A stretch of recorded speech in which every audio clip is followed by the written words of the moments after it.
Hey, what's going on YouTube? iDevice Help here. Today I have a very special video for you guys, and that is the epic battle between Apple's new iPhone 5 against Samsung's Galaxy S4. In this video, I'm going to be comparing hardware performance and speed, CPU performance. Also going to be comparing boot up speeds, internet speeds, and things of that nature. I'll have another video comparing software features and things like that, but in this video, strictly performance test. So now both devices, if I tap on the home button here, are off. So I'm going to go ahead and grab my iPhone 5 here, which the power button is up top, and the Samsung Galaxy S power button is on the side. So I'm going to press them both at the same time, and let's see which one powers up faster. So 1, 2, 3.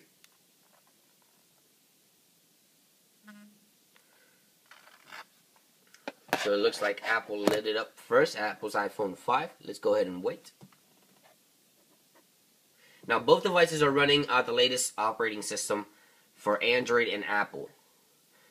Looks like Apple started out first, but Samsung is...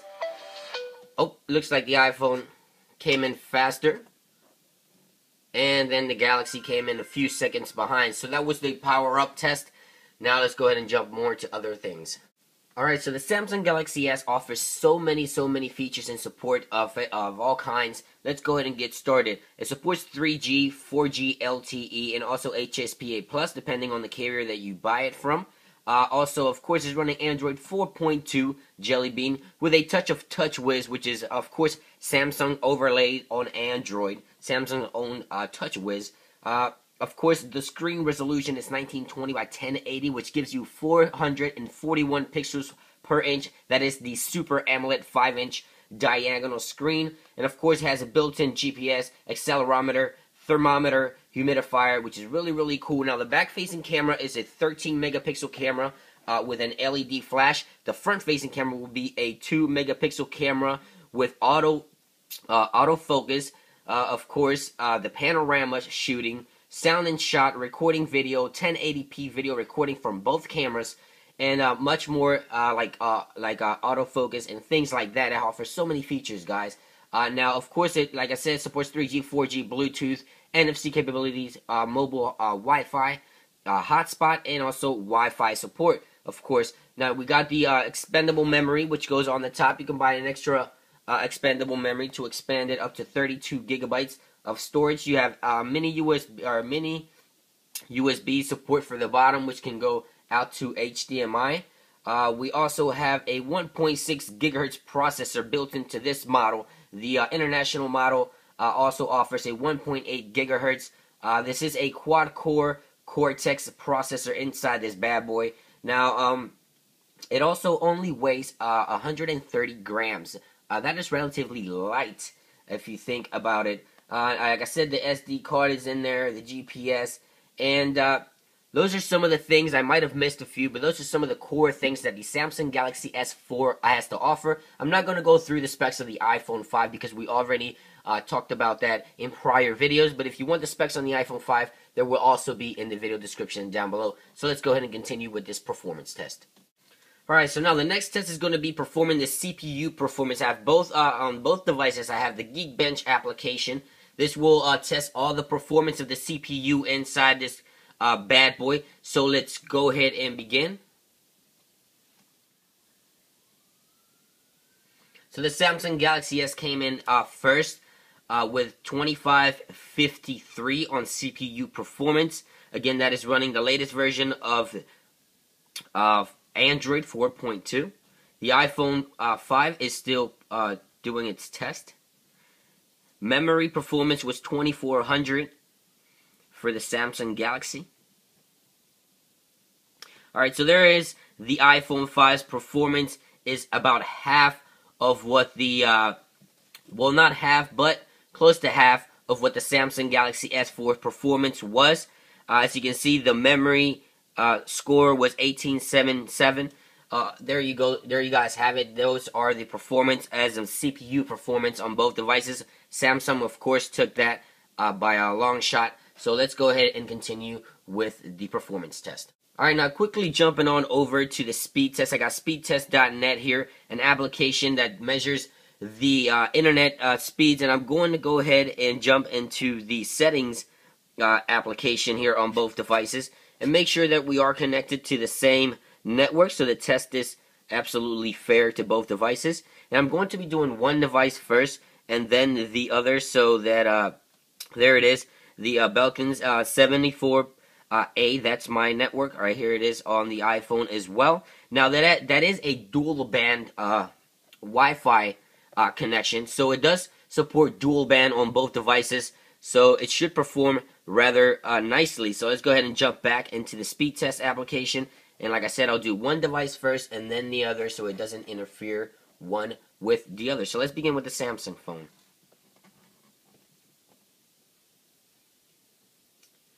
So there it is. Samsung is bringing in 21, 22 almost, 21.79 there for Samsung on download speeds. And we have 6 for the upload speeds. Now let's go ahead and jump into the iPhone. Again, this is dual band Wi-Fi performance.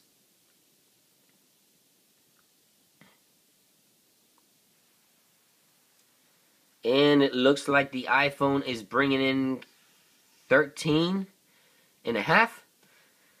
And on upload speed, it looks like the iPhone is bringing in close to 5. 4.5 for the iPhone 5. Let's run one more test. Samsung Galaxy S 21, 21.43 on download for the Samsung phone, and 5.7 up. Let's do the iPhone one more time.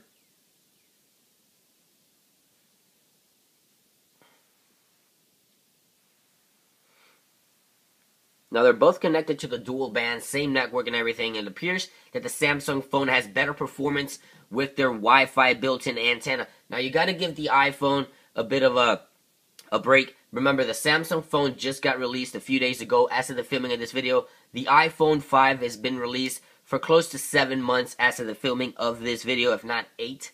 So, I mean, both devices are performing rather nice. But I'm not going to be testing the networks themselves, AT&T, because that varies so much. But it looks like Samsung Galaxy S won the performance test as far as Wi-Fi performance. So let's go ahead and jump to more tests. Alright, now, so what I'm going to do now is going to do a quick camera performance test. I'm going to go ahead and launch both cameras on both devices and take snapshots quick to see which device takes picture faster. So let's go ahead, and if I can find the camera application on the, there it is. Let's go ahead and do that. Let me go ahead and switch to the rear camera. There we go. Alright, so let's do that.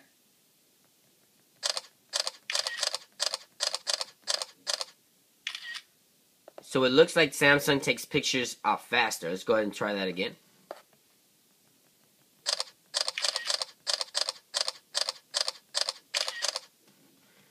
Okay.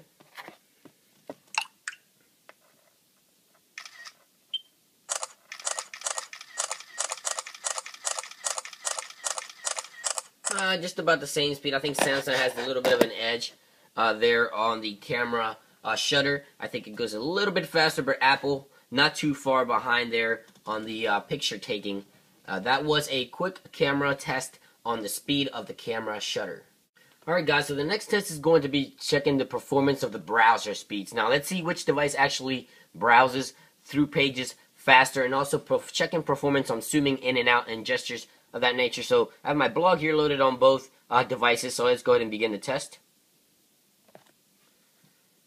And it looks like the iPhone came in just a little bit quicker there for the browser speeds, even though the Samsung Galaxy phone has better CPU performance according to the Geekbench application.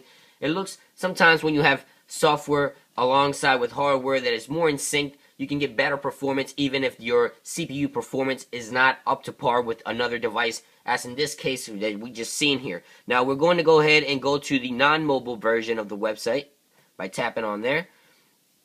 And there we go. It looks like Samsung just came in a little bit. Oh, no. It looks like the iPhone actually finished in a little bit quicker than that. Well, you guys be the judge of that one. I think the iPhone came in a little bit quicker. Samsung was still loading up pages, and it looks like the iPhone did win the performance test on the browser. Let's go ahead and try the zooming in and out. And as you can see, I will let you guys be the judge of the text.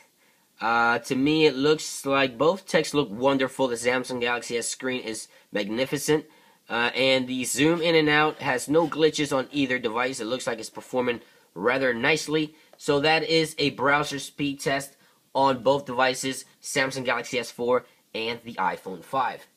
Alright guys, so that pretty much puts an end to this performance test comparing the Apple's iPhone 5 and Samsung Galaxy S4. So you guys be the judge of which device you think it's better performance for you and which device you think it's better for your needs. Now, I think it really does come down to any personal preferences. To me, my personal favorite is the iPhone 5. I've used iPhone for the longest, and I do enjoy using the iPhone, but that does not take any credit away from Samsung's new Samsung Galaxy S4, which is also a great device. I just prefer using my iPhone 5. So, if you guys have any questions or anything you need to say, please leave a comment down below, and make sure you subscribe to my channel by clicking the subscribe button up top if you haven't already. And of course, like always, don't forget to stay up to date with the latest information on your iOS device by visiting iDeviceHelpUs.blogspot.com.